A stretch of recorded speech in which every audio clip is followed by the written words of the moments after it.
Halo, kita harus balik lagi di channel Hobi Kidal dan aku juga balik lagi ke grup yang ini. Itu di sana ada Dika. Dika itu dulu partnerku waktu di sini ada home turnamen, jadi kita salaman, belani salaman padahal biasanya nggak pernah ya. Karena ya berpasangan kembali setelah beberapa lama. Aku terpaksa harus ninggalin grup ini karena ada grup lain yang apa ya, ya kasihan gitu. Soalnya masih di lingkungan tempat aku ibadah, jadi nggak ada orang. Dan Dika kalau nggak salah sempat keluar grup juga karena harus menempuh studi. Oke, di video ini aku kasih judul main pakai 3 jari lo kok bisa. Jadi kan aku beberapa waktu yang lalu udah share ya kenapa kok aku mainnya ini banyak matinya juga. Itu karena kena lateral epicondylitis atau tennis elbow. Nah, di aku ulangi lagi, jadi ada kendala di bagian siku bagian luar. Itu kalau aku amat-amati ya selama ini main beberapa kali masih bisa. Cuman harus ini harus sekarang lebih teliti juga. Kalau biasanya normal aku meraih bola. Jadi kalau bolanya agak jauh itu aku nggak deketin, tapi cuman dijangkau atau diraih aja. Dan sekarang kalau waktu tanganku sakit, jadi kalau waktu menjangkau itu ke, kemungkinan besar malah mati. Kalau aku amati banyak matinya dan juga terlambat untuk ngayun raketnya terlambat. Jadi kalau misalkan aku dapat bola yang berada di dekatnya kolong double yang sebelah kiri gitu, seharusnya aku mepet sampai mau keluar lapangan baru bisa reaksinya lebih cepat. Nah, di waktu sekarang ini juga masih problem sih. Jadi jariku yang jempol telunjuk sama jari tengah itu yang berfungsi normal. Jadi yang jari manis sama jari kelingkingnya itu selalu merasa kayak kebas atau mati rasa, dan kadang-kadang kayak ini kesemutan. Sering kali sih, nggak kadang-kadang. Jadi kayak kesemutan terus gitu. Kayak keri-keri atau geli-geli gitu terus. Kalau teman-teman bilang sih ada sarafnya yang terjepit atau darahnya nggak lancar ya. Aku udah usaha untuk pijet-pijetin sendiri biar lancar, tapi tetap masih eh ya puji Tuhan masih bisa genggam dan berangsur-angsur mulai membaik. Karena yang dulu itu parah banget sih waktu aku genggam kayak bola gitu, udah kerasa sakit banget yang di bagian tenis elbownya. Tapi sekarang kalau habis kadang-kadang memang masih sakit kalau genggam benda yang berat gitu. Tapi kalau udah dipijitin enggak.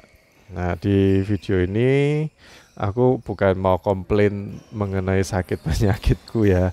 Tapi eh tempo hari aku pernah lihat di YouTube-nya orang, katanya ini teknik rahasia, orangnya pakai kacamata. Mungkin kalian pernah lihat ya YouTube-nya itu.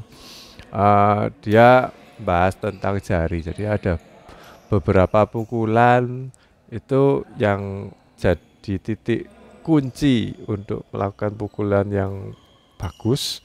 Itu katanya berada di ya dua jari ini eh, yang aku lemah, jadi di jari manis sama jari kelingking malah ada kayak gitu. Ada juga ya teori kayak gitu. Kalau aku sih megangnya ya normal-normal aja sih. Cuman aku waktu sakit gini jadi bisa tahu gitu. Karena 5 jari kalau kita nggak dipakai semuanya itu masih bisa bermain. Jadi anggapannya kita itu 2 jari ini lemah atau cacat gitu ya. Jadi yang jempol, telunjuk sama jari tengah ini masih bisa buat main. Jadi aku mainnya itu kayak Ninja Turtle, jadi cuman punya 3 jari. Walaupun jari lainnya yang 2 itu kelingking sama jari manis juga ikut genggam ya, cuman nggak ada tenaganya.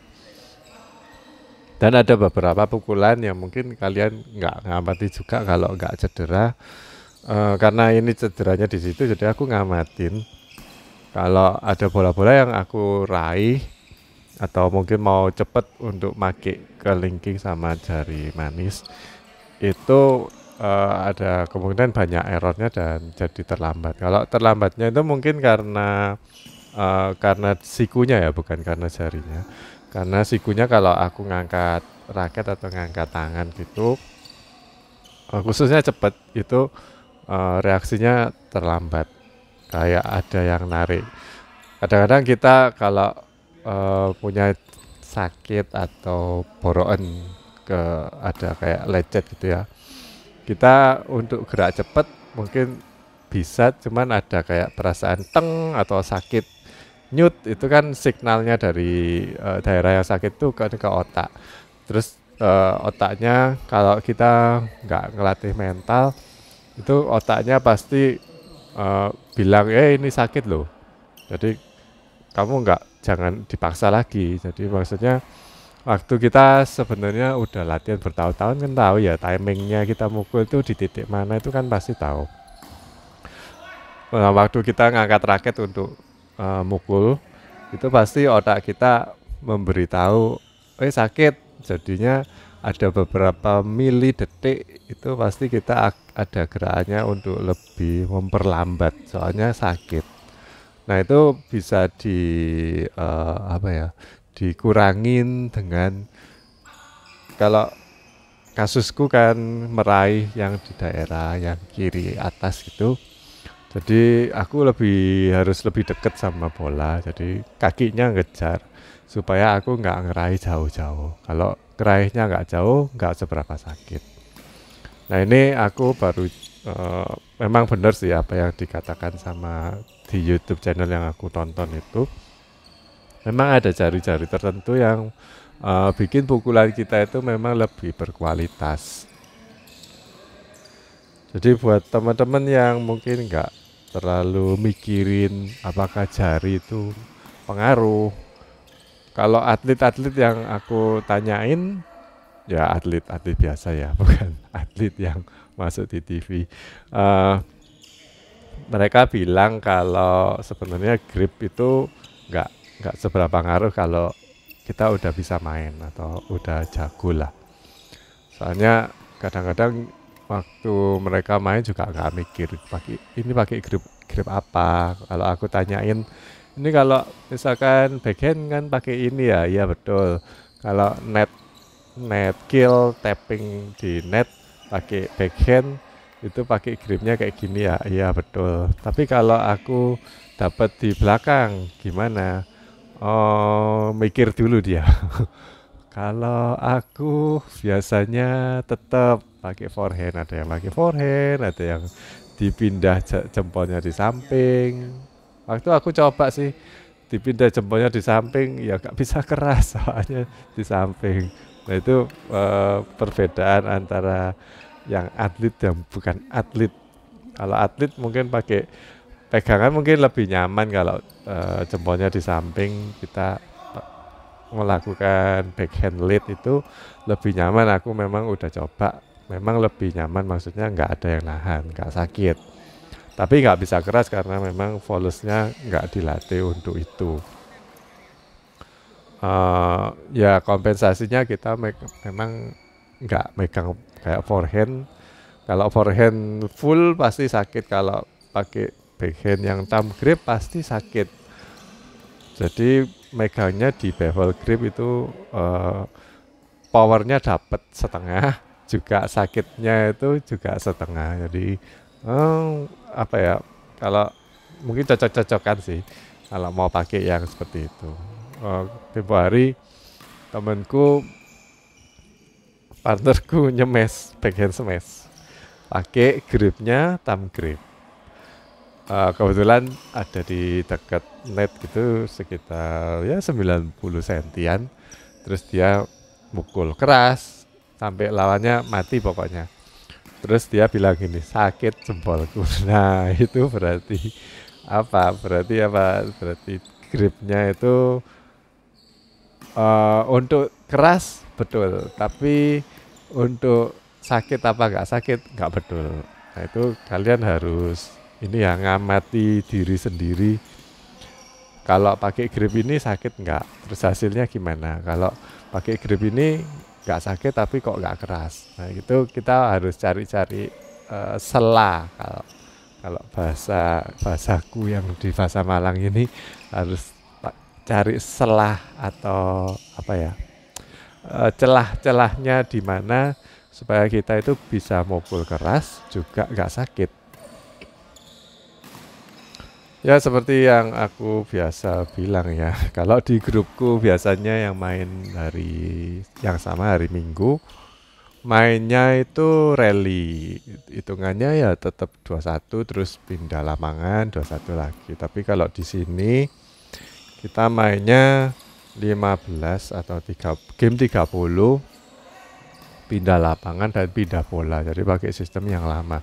Mungkin di grup ini aku kurang cocok ya untuk pemain-pemain yang udah berusia lanjut. Karena yang aku tahu yang usianya kira-kira kayak aku gini di grup lain itu mereka mainnya nggak sampai 30, biasanya 21, pindah bola game 21 atau game 25, 24 gitu. Jadi di sini terlalu lama sih buatku. Makanya terus plus ini ya, plus aku kan sakit jadi nahan sakit juga. Walaupun sebenarnya kalau udah main ya lupa sih kalau sakit.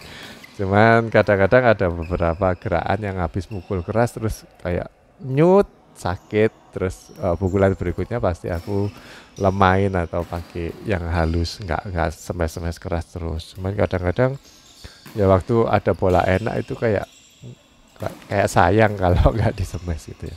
Walaupun pada akhirnya mungkin bisa nyangkut juga karena timingnya berubah akibat ya sakit itu tadi yang cedera ya. Dan seperti biasa kalau aku amati, aku main batas endurance-ku cuma 20 menit.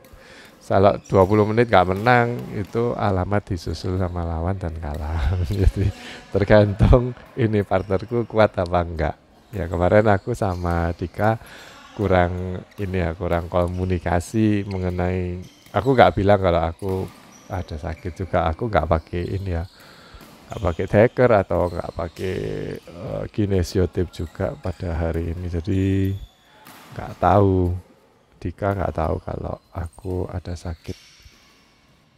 Ya ini bukan alasan, tapi aku lihat memang pihak lawan Lita sama Stanley hari ini mainnya cukup bagus sih, malah bagus banget sih. Jadi kalau dulu aku ketemu Lita waktu Lita masih SMA, itu masih banyak kekurangan, aku udah tahu kelemahannya apa. Tapi sekarang aku cek lagi kelemahannya yang dulu itu aku kasih, ternyata sekarang udah nggak lemah di titik-titik yang biasanya. Malah kalau di smash dia bisa kembaliinnya ke arah yang net tapi silang, atau di bloknya silang, nggak di blok lurus. Terus juga di nyemesnya dia dulu cenderung ke tengah-tengah, sekarang udah bisa nyasar pojokan-pojokan yang di garis tepi lapangan gitu ya. Ya memang orang harus kayak gitu, jadi harus bisa berkembang permainannya, nggak cuman ngandelin otot juga, tapi harus bisa lebih lebih kreatif lah, naruh bola, dan juga harus nahan mental supaya bisa lebih tenang. Kadang-kadang poin-poin yang bagus itu malah hadir atau kita peroleh gara-gara kita itu tenang. Jadi ada bola-bola yang enak untuk di smash tapi kita block atau drop shot, terus apa memang direncanakan kayak gitu. Terus lawan mati karena kaget, nggak nyangka kalau cuma di blok aja. Tapi beberapa kali aku juga mati karena sungkan nggak nyemes. Uh, Beberapa kali mati karena kita nggak berencana, karena aku nggak berencana untuk ngasih drop shot. Jadinya waktu kayak dengan sengaja malah mau menipu, itu yang bikin banyak mati. Jadi ada beberapa ini ya, kalau aku boleh kasih tips, ada cara kita mikir. Kalau dapat bola, kita sengaja, oh ini langsung drop shot aja, soalnya kepingin drop shot. Itu yang satu. Yang kedua, kita, oh ini ada bola enak di smash. Terus kita berubah pikiran, oh tak drop shot, aku mau nipu. Nah itu biasanya mati malahan, karena kita berubah pikiran atau ragu-ragu. Jadi yang lebih bagus yang pertama menurutku. Oke, gitu aja sih sharingku mengenai ini ya, main pakai 3 jari. Jadi kalau kalian mungkin mau mengamati permainan kalian sendiri, jari-jari apa yang kalian itu pakai? Ya memang pakai 5 jari ya kalau kita normal. Cuman ada beberapa titik yang beberapa jari, ada 1 atau 2 jari gitu yang kalau misalkan nggak ada, itu berpengaruh atau enggak buat kalian. Mungkin kalian pernah dengar cerita-cerita fiksi mengenai kelima jari ya. Ada yang jempol itu yang bangga biasanya. Ini loh aku biasanya dipakai sama orang buat tunjukin sesuatu yang hebat. Orang yang ngelihat aku berdiri itu pasti seneng, soalnya dikasih jempol berarti aku digunakan untuk muji-muji orang. Terus ada yang telunjuk, kalau nggak ada aku ya kamu tuh nggak bisa dipahami orang untuk ngambil sesuatu, nunjuk itu pasti aku yang telunjuk itu bangga. Yang dari tengah juga ini aku yang paling tinggi. Jadi sombong. Terus kalau maki orang pakai jari tengah juga bisa. Terus ada lagi ya jari manis ya, itu aku udah lupa sih, ada pokoknya ada fungsinya masing-masing lah setiap jari itu. Dan kalau semua bekerja sendiri-sendiri ya nggak bisa ini ya. Kalau kalian bisa nggak megang sesuatu cuman pakai keempat jari kecuali jempol, kan sulit ya. Jadi megang sesuatu pakai 4 jari kalau nggak ada jempol itu pasti sulit. Dan ada juga cerita lainnya mengenai 1 jari yang sakit, jadi itu pengaruh juga ya, termasuk aku sih. Jadi ada 2 jari yang sakit, walaupun sakitnya nggak parah, nggak sampai hilang, nggak sampai putus.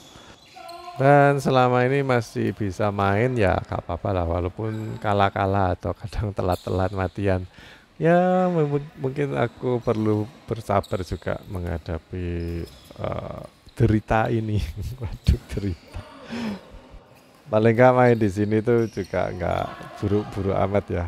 Soalnya walaupun masih cedera tapi masih bisa, patut berbangga lah. Soalnya lawannya masih muda-muda dan lawannya bagus mainnya. Tapi nggak terlalu jauh juga cara skornya dengan lawan. Oke guys, gitu aja kalau sharing-sharing dari aku. Sekarang silahkan menikmati permainan kita dari sekarang setelah pindah lapangan terus sampai berakhir ya. Mungkin kalian ada mau sharing-sharing juga mengenai sakit penyakit atau cedera-cedera khususnya di bagian jari. Apakah ada sesuatu yang berpengaruh atau kalian merasa oh biasa aja, itu nggak ngaruh kalau 1 jari sakit, ketelusupan nggak ngaruh, lemah kamu. Mungkin ada yang mau berpendapat seperti itu, coba kalian taruh atau tulis di kolom komentar ya, sekedar sharing aja. Mungkin ada teman-teman lain yang punya pengalaman mau dibagikan.